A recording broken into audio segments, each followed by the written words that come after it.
So if you're concerned about the rising impact and water consumption of AI, it's time to listen up. Trust me, this is a reel that you want to watch. Because while there is a lot of talk about the high impact of AI, which there should be, there is another aspect of your life that also uses a lot of power, a lot of water, and it is mind-numbingly easy to improve upon. Low effort sustainability right here. Globally, we have about 11,000 data centers supplying us with the internet, with AI, and everything that comes with it. And the water use of these data centers vary significantly. With larger and larger data centers, there's also an increased demand for more resources and more water, which has to come from somewhere, which is typically our communities, where it's typically needed. Half of the increased data center demand comes from AI. But this is where it gets interesting, because if you're concerned about your individual footprint and your individual water usage, you should probably also look at your diet.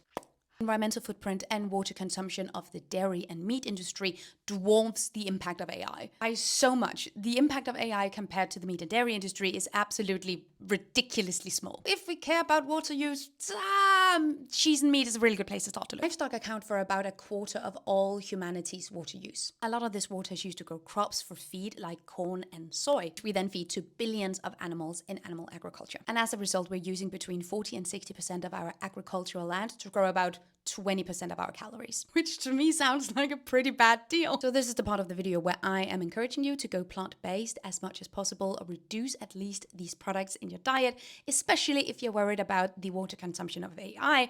It doesn't make sense to not then also look at the impact of our plates and our diets and our food. Because by choosing to go plant-based to the extent that it's possible to you, you can significantly lower your carbon footprint, and you can significantly lower the water use that's used to grow our food. It's such a no-brainer win-win, it's not even funny. And like reducing meat and dairy or cutting it out altogether while not using AI, stop. I cannot handle all this badassery all at once.